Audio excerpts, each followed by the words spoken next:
मार्क्सवादी पार्टी ने नजीबाद क्षेत्र की विभिन्न समस्याओं को लेकर उप जिलाधिकारी को सौंपा ज्ञापन। आपको बता दें, मार्क्सवादी पार्टी के कार्यकर्ताओं ने नजीबाद क्षेत्र की विभिन्न आवश्यक समस्याओं को लेकर उप जिलाधिकारी सुशील रम्या आर को सौंपा ज्ञापन और आशा जताई कि उप जिलाधिकारी संज्ञान लेकर तुरंत कार्रवाई करें। मनरेगा कार्य बंद है, पूरा काम पूरी मजदूरी नहीं, जांच कर सही कराएं। मजदूरों के जॉब कार्ड वास्तविक मजदूरी के हों तथा अधिकांश मजदूर के बनाए जाएं। गांव-गांव बिजली के तार लटक रहे हैं, सही कराए जाएं। विद्यालयों के मध्याह्न भोजन के मेनू तथा गुणवत्ता की जांच कराई जाए। सार्वजनिक राशन की दुकानों से राशन पूरा दिलाया जाए तथा सर्वे करवाकर अन्य कार्ड भी बनवाए जाएं। APL के लिए भी कार्ड व्यवस्था हो। वर्षों के बाद सभी गांव नगरपालिकाओं के नालों नालियों की सफाई पूर्ण रूप से कराई जाए। ग्रामीण क्षेत्रों में गांव की नियमित सफाई नहीं है, व्यवस्था कराई जाए। खादर क्षेत्र में किसानों की बाढ़ से हुई हानि का सर्वेक्षण शीघ्र कराया जाए। शहर शिक्षा वाले विद्यालयों में विद्यालय खुलते बंद होते तथा मध्यांतर में स्कूलों के पास पुलिस का प्रबंध कराया जाए। थाना दिवस तहसील दिवस में दी जाने वाली शिकायतों को अतिशीघ्र समाधान किया जाए। जलालाबाद रेलवे फाटक से नेशनल स्कूल कल्हड़ी तक सड़क निर्माण कराया जाए। ग्राम राजारामपुर राजबाहा से कल्हड़ी रोड तक निर्माण कार्य कराया जाए। ज्ञापन देने वालों में comrade Israr Ahmed, comrade Khurshid Sheikh, comrade Rampal Singh, comrade OP Kela, comrade Vijendra Sinha, Nadeem Sheikh, Tejpal Singh, Nadeem Khan, Amir Ahmed, Taufiq Ahmed, Mohammad Tahseen, doctor Sarkar, Nafees, Anwar Sheikh, Rashid Hussain, Tariq आदि उपस्थित रहे। ऑपरेशन सत्याग्रह से अनुज कुमार शर्मा की रिपोर्ट। पहले कोई ऐसा सत्र नहीं हुआ विशेष जिसमें पहले एजेंडा जारी न किया गया हो। आज तक पता नहीं है क्या एजेंडा है इस सत्र का। उनके जो कॉल किया है शायद उसको भी पता नहीं होगा, जो संसदीय कार्य मंत्री हैं उन्होंने क्यों कॉल किया है ये विशेष सत्र, उनको भी जानकारी नहीं है। भाजपा का कोई नेता नहीं जानता क्यों बुलाया गया। अब इसमें क्या होगा अभी अंधेरा है, वो क्या ऐसा कुछ अजूबा करेंगे। मोदी अक्सर कुछ ऐसी चीज करने की कोशिश करते हैं, वो अजूबा करने की कोशिश करते हैं, वो अभी हमने समझ पा रहे। लेकिन हमें लगता है कुछ खतरनाक। आज का ये धरना यहीं तक सीमित है या और कहीं पर? पूरे देश में, ऐसी जिला राज्य केंद्र सभी की तरह।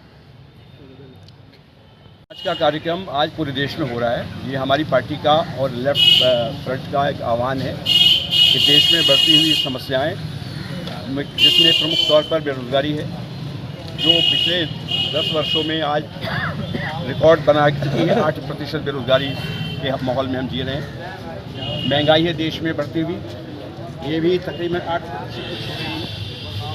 जहाँ हमारे गरीब परिवारों को अपनी रोटी चलाना, ज़िंदगी के आवश्यक ज़रूरी सामान जुटाना मुश्किल हो गया है। एक एक चीज़ें जो हमारे रसोई में इस्तेमाल होती हैं उनका दाम बढ़ रहा है। कपड़ा वस्त्र जो हम पहनते हैं उसका दाम बढ़ रहा है। शिक्षा महंगी होती जा रही है। स्वास्थ्य में मिल नहीं रहा है, उसके लिए किसान मजदूर के पास पैसे नहीं है।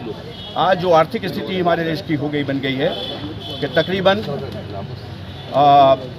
45-40 करोड़ लोग इस हालत में पहुंच गए हैं कि उनकी आमदनी 350 रुपये रोज से कम है और 20% लोग बिल्कुल गरीबी की रेखा के नीचे जी रहे हैं और 80 करोड़ लोगों को 5 किलो अनाज पर जीना पड़ रहा है। तो सरकार ने माना 80 करोड़ लोग गरीबी और मुफलिसी का शिकार है। तो जिस देश में इतनी बड़ी गरीबी हो, और ये अंतर गरीबी अमेरिका कितना बढ़ गया है। 1% लोगों के पास 40% सरमाया है देश का, और जो नीचे के 50% है वो 10-12% पे है। इतना बड़ा जो गैप आया है ये मोदी राज में ही संभव हुआ है। आज जो तहसील में आना हुआ है आपका, तो किस मकसद से आना हुआ है? ये मकसद यही जो मैंने आपको बताया, महंगाई का खिलाफ आवाज़ उठाने के लिए आए हैं, बेरोजगारी के खिलाफ आवाज़ उठाने के लिए आए हैं, और जो देश में एक नफरत का माहौल पैदा किया जा रहा है जहाँ लड़ाया जा रहा है लोगों को संप्रदाय के नाम पर, धर्म के नाम पर। इस संबंध में ज्ञापन दिया है आपने? हाँ, दोनों बातों पर हमने ज्ञापन दिया है। मणिपुर का सवाल हमने रखा है कि कोई भी सरकार अगर उसके अंदर संवेदनाएं हैं और अपनी जनता के प्रति जवाबदेही का मादा है तो मणिपुर 4 महीने तक नहीं जल सकता था। आज भी जल रहा है, आज भी हिंसा हो रही है और हमारे देश के प्राइम मिनिस्टर एक शब्द न बोले हैं, न मणिपुर की तरफ एक कदम उठाया है। इसी तरह से ये जो माहौल बनाने की कोशिश की जा रही है 24 से पहले, एक सांप्रदायिकता का माहौल, एक घृणा का, नफरत का माहौल पैदा किया जा रहा है, जिसको हम मेवात में देखते हैं, हरियाणा में जो हुआ, और बरेली या दूसरी जगहों पर भी कोशिश की गई। उसको पोलराइजेशन की जो कोशिश हो रही है, हम इसका विरोध करते हैं। हमारा देश सभी संप्रदायों का देश है, भाईचारे का देश है। हमें अमन से और प्यार से जीना सीखा है और उसी रिवाज को हम आगे बढ़ाना चाहते हैं। देश के अंदर हिंदू, मुसलमान, सिख, ईसाई जो भी धर्म के लोग हैं, हम मिल करके रहें। लेकिन ये सरकार अभी लड़ाना चाहती है पोलराइज करके। चुनाव जीतना ही इनका मकसद है और कोई दूसरा सवाल इनके सामने नहीं है। न लोगों की रोटी के प्रति, न उनके रोज़गार के प्रति कोई संवेदना इनमें बची है और ये सभी चीज़ें इनके व्यवहार से साबित हो रही हैं। आज छोटे छोटे मुद्दे उठा रहे हैं जिन मुद्दों का कोई वजूद नहीं है। इंडिया रहेगा या भारत रहेगा नाम, ये बेहूदी बात है। दोनों हैं हर संविधान में, इंडिया भी है, भारत भी है, और सदियों से हम दोनों नामों को का ही इस्तेमाल देश के हर लोग करते हैं। हम इंडिया के प्रति वफादार हैं, भारत के प्रति वफादार हैं, हिंदुस्तान के प्रति वफादार हैं। तो इसलिए एक बेवजह और जो बेबुनियाद चीज़ें हैं उसमें हमको उलझाया जा रहा है। इसी तरह से सनातन धर्म, फलाना धर्म, ये इसकी बातों को लेकर चल रहा है। और ये बहुत सी जो धर्म में भी जो अगर कुरीतियाँ हैं, अगर कुरीतियों के खिलाफ आवाज़ उठाता है तो धर्म के खिलाफ आवाज़ नहीं है। लेकिन ये ऐसा माहौल पैदा करने की कोशिश कर रहे हैं ताकि दिखाएं कि विरोध पक्ष के लोग जो हैं हिंदू विरोधी हैं और यही लोग हैं भाजपा अकेले या आरएसएस जो प्रो हिंदू हैं। ये देश की पूरी जनता, हिंदू हो या मुसलमान हो, ये हम सब इस देश के नागरिक हैं, इस देश के मालिक हैं, इस देश के शहरी हैं और इस देश के प्रति वफादार हैं। जो हमारी वफादारी पर शक करता है वो खुद लोग, उनका कोई भी इतिहास देश के प्रति वफादारी का नहीं रहा। वो आज़ादी की जंग में शामिल नहीं रहे, बल्कि विरोध करते थे। आरएसएस के लोग भी और जो तथाकथित भाजपाई या जनसंघ के लोग थे, उस पर हिंदू महासभा थी, उनका जो इतिहास रहा है वो अंग्रेज़ों के प्रति वफादारी का रहा है। और बाकी हिंदू, मुसलमान और देश की सारी जनता अंग्रेज़ों के खिलाफ लड़ी और उस लड़ाई को हमने मिलकर के जीता है। आज भी हम मिलकर के देश को आगे बढ़ाना चाहते हैं। अगर हम एक नहीं रहेंगे, हिंदू मुसलमानों के बीच दरार पैदा की जाएगी, देश को तोड़ने का कोशिश होगा तो देश कमज़ोर होगा। और जो लोग तोड़ने की कोशिश कर रहे हैं वो देश प्रेमी नहीं हो सकते। मैं हम सीधे तौर पर कहते हैं भाजपा और जो आरएसएस है, उनकी जो कारगुजारियाँ हैं वो देश प्रेम की नहीं है, देश के वफादारी की नहीं है, बल्कि देश को तोड़ने वाली कार्रवाइयाँ वो कर रहे हैं। वो अनजाने हों या जाने हों, बल्कि हमारा कहना है कि जानबूझ के कर रहे हैं ताकि हिंदू राष्ट्र की उनकी कल्पना साकार हो। और हिंदू राष्ट्र बनने का मतलब है कि देश की जो पूरा स्वरूप है वो बदल जाएगा और हमारे देश की जो शांति और अमन है वो खतरे में पड़ेगी। और एक तरह से जो मणिपुर में हो रहा है, कहीं ऐसा ना हो कि ये पूरे देश में हमें देखना पड़े। इसको रोकने के लिए हम आज इकट्ठा हुए और देश भर में आवाज़ उठा रहे हैं कि आइए हम सब मिल करके देश को बचाएं, देश में लोकतंत्र की रक्षा करें, संविधान को बचाएं। इस संविधान को तोड़ रहे हैं, ये हमारी जो पूरी परंपराएँ भाईचारे की हैं उसको तोड़ रहे हैं और एक अलग किस्म का एक फांसीवादी राज्य लाना चाहते हैं, जहाँ पर सिर्फ कुछ लोगों का राज चलेगा।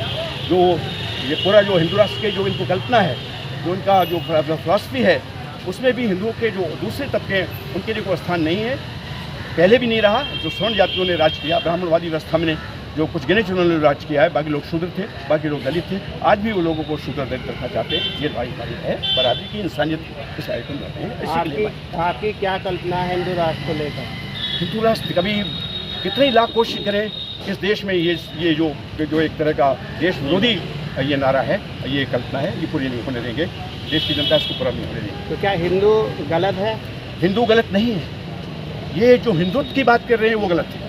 आरएसएस गलत, भाजपा गलत है। जो उसका गलत कराया जा रहा है, जिस ढंग से वो उसका परिभाषित कर रहे हैं वो गलत है।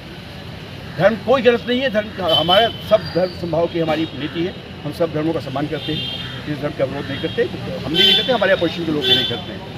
अपोजिशन पार्टियाँ सब धर्म को आपने जैसे कहा है एक हिंदू धर्म और फलाना धर्म, इससे क्या मतलब है? देखिए, ये चूँकि सरकार उसको उठा रही है, उस मुद्दे को, इनके सामने कोई मुद्दा नहीं है। और दूसरा वो अभी भी भागवत बार बार कहते हैं कि इस देश में जो रहते हैं वो सब हिंदू हैं।